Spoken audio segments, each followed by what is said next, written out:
Welcome back everybody to another video on my 91 Nissan 300ZX twin turbo. So as you guys can see, my bumper is off. After doing the coilovers on this car, I went for a drive and the bumper fell off. it, it fell off when I went off the driveway, and yeah, one side came off. I decided to just take it all the way off. So that's what that is. But anyways, today what we're going to be doing is finally installing electronic boost controller.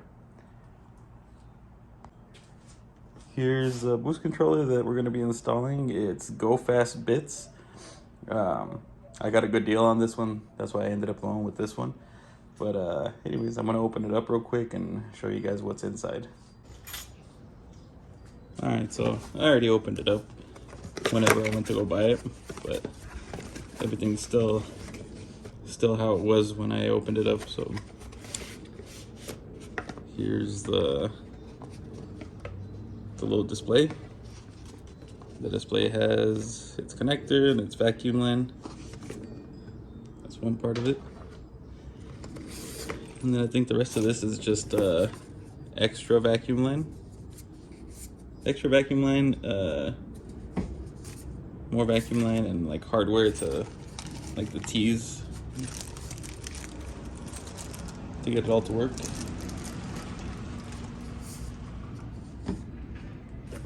And some electrical stuff that we're gonna have to wire up.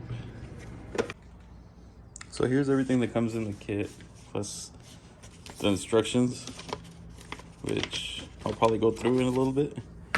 But okay, your display, your wiring, some zip ties and hardware, the Mac boost solenoid, and some vacuum line. But honestly, I don't think that this is gonna be enough vacuum line. So I'll probably have to get some more. So one of the first things that I'm gonna have to figure out what to do is where the heck I'm gonna put this. Before we figure out where we're gonna put the display, we should go over real quick how it's gonna go installed over here on the engine side. So when I did this swap, I made sure that I left the vacuum lines where they were accessible. So I believe this one right here is for this side of the turbo, and then the other one is pretty accessible over like right over there. So those are the vacuum lines that go to the wastegates on each side. That's gonna be one that's gonna be teed off, and then there's gonna be another set that goes to the intake pipes, and those should, since it's the stock ones, it should have the little nipples on there. And then those are gonna do the same thing. They're gonna go like this from the boost pipes, and I'm gonna tee them off over here as well. Then as we're looking at the instructions, our setup is like this. So you see the wastegate side goes to port 2, and then the boost side, the boost source, is port 3. And I mean, that's pretty simple. Once it's teed off, because it's going to be from each wastegate and each boost source, then it'll just go to one and then the other. Then you can see right here on the solenoid, you got 1, 2, and 3. And on our directions, it says port 2 and port 3 are the ones that we're going to be using. Then as far as the wiring, it looks pretty simple. Just have a ground, which is a black wire, and then a 12 volt switched red wire. And then it says that you should have a 5-amp fuse to it. Then you got a vacuum line that goes from the display to the intake manifold. That one is probably just gonna display the boost pressure on the inside on our display. And then from there, our wiring is gonna go to a connector to the boost solenoid. So it looks fairly simple on here, but I mean, we'll see once we get to that, to installing it, how hard it gets or how easy it is. Real quick, I wanted to go over where I decided I'm gonna install the display, and that is gonna be right here. If I can get it in. Yeah, it's gonna be right there. That seems like the best place. One of the only places that it looks like it's gonna fit. It's a little tight, but better that it's tight in there than flopping around all loose. Alright guys, so I got a little carried away. I didn't record most of the stuff that I did right now. I ran the vacuum line that goes from the display under the dash through the driver's side behind a fuse box that's over here on the driver's side, and out through the fender and back up into the engine bay. And I'll show you guys where I ran it through, but I didn't record how I did it, but I'll kind of explain it right now. The wiring I have here, the ground is right there that I used, and then the switched power I just grabbed from the clock.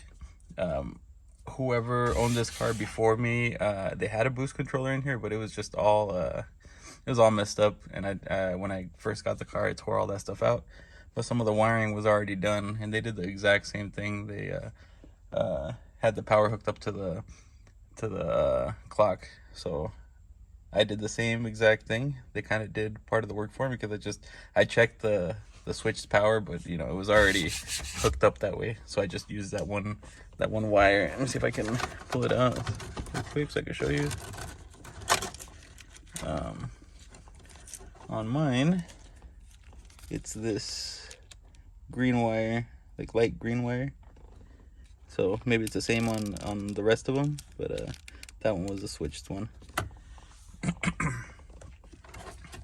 I'll just put this all back together.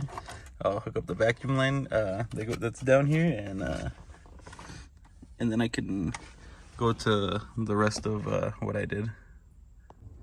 Alright, so now that we're down here, it's hard to see where I ran those wires and vacuum line. Oh, but it's right up here. I'm gonna have to zip tie those, but this fuse box right here has a few connectors and 2 10mm bolts that I needed to take off. Once I took those off, I was able to reach my hand in there to get the vacuum line and the wiring harness through.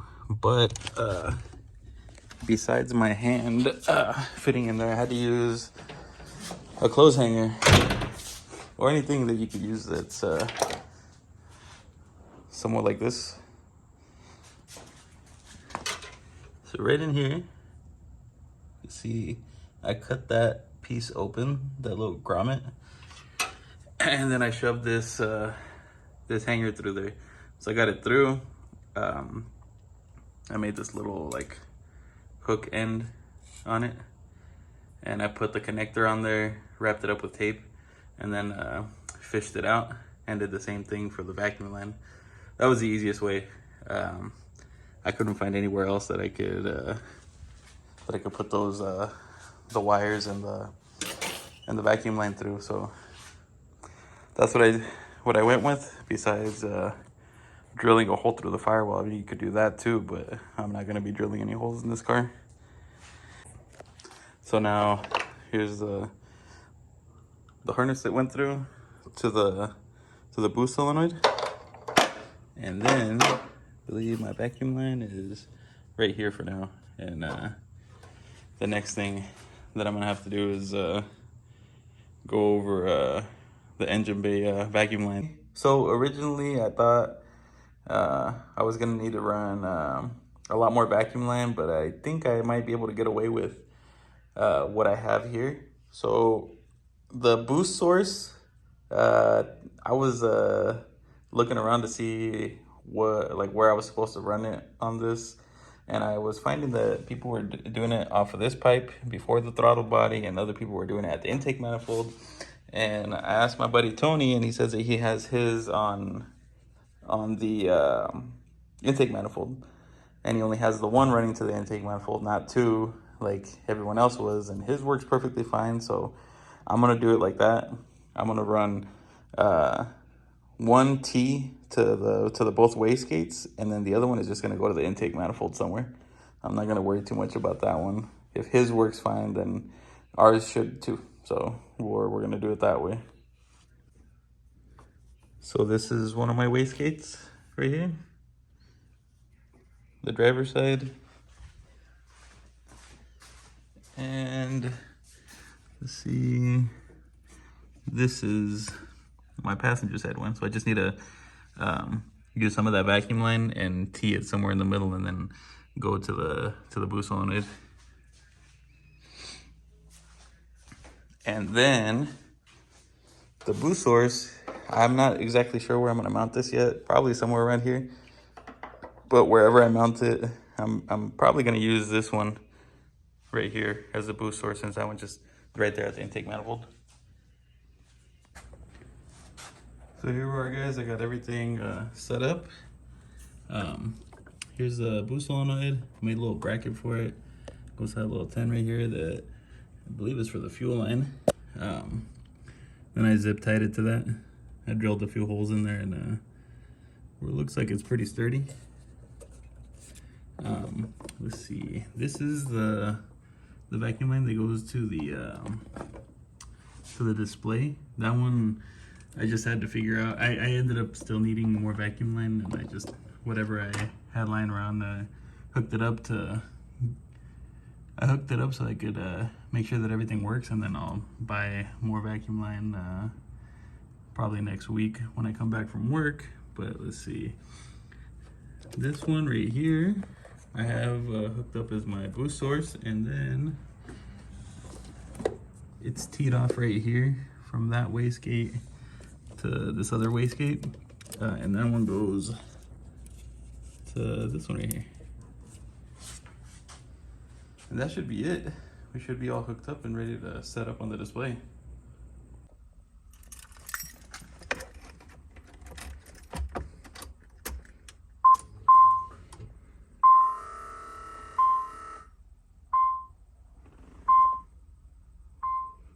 There's that, the display came on. I'm gonna turn on the car just so the battery doesn't die on me.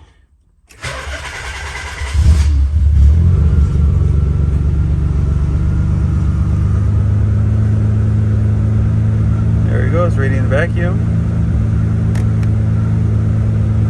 When I rev it, it should go down to 0, or maybe more if I rev it harder.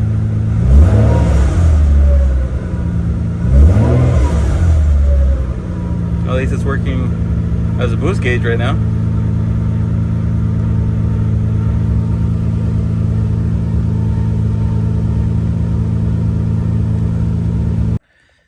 Everything's working. Only thing I have to do now is set up the boost controller, and like set up the boost that I'm going to be running, and that's this one. The first setting, when you hit touch settings, it's it says duty is 10%, and I have no idea what 10% is on this. So when I go take it for a drive, I'm gonna leave it there, and then see what it goes to, and see.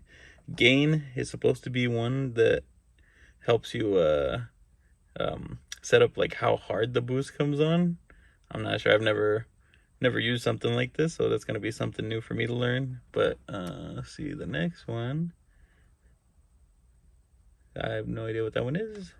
I didn't see what that one was in the... Okay, that's scramble. How many seconds the scramble comes on. Overboost. This one I already messed with. Overboost. See, it says 14.5. Well, I guess I didn't save it. My tune is set up for 18 psi. So I'll put mine for 19 in case I overboost. Let's see if that saved it.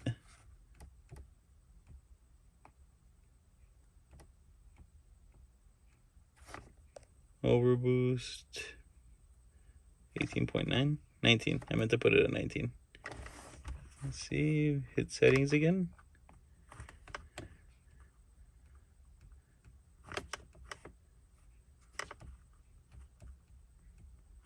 Overboost.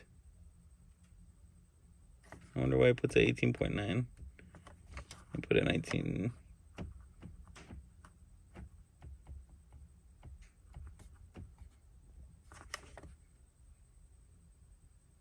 Okay, I don't know why it goes 0.1 lower, but anyways, I'll leave it like that. And then the peak boost, I want to leave that on for when I'm doing my testing. It'll tell me what my peak boost was. Anyways, when you guys if you guys use this boost controller, it's fairly simple to set up, and I'm sure you guys can figure it out. The duty, when you're doing the duty for, let's see, the very first one, the duty for the boost solenoid, I'm like, you start off with the 10%, and then you can increase, but every run you do, you obviously don't want to go, you don't want to increase it too much, because that, depending on the car, it might be too much boost. That's why it's a good idea to set up your peak, your overboost, so you don't set it up to wherever your highest boost setting should be, and then start doing the duty and increase by, I'd say probably 10%, at least to be safe. But anyways, everything looks like it's working good. I probably won't take it for a drive today. Maybe in another video I'll take it for a drive and do the setup on it. But anyways, that's gonna be it for this one, guys, and hope you enjoyed. Peace.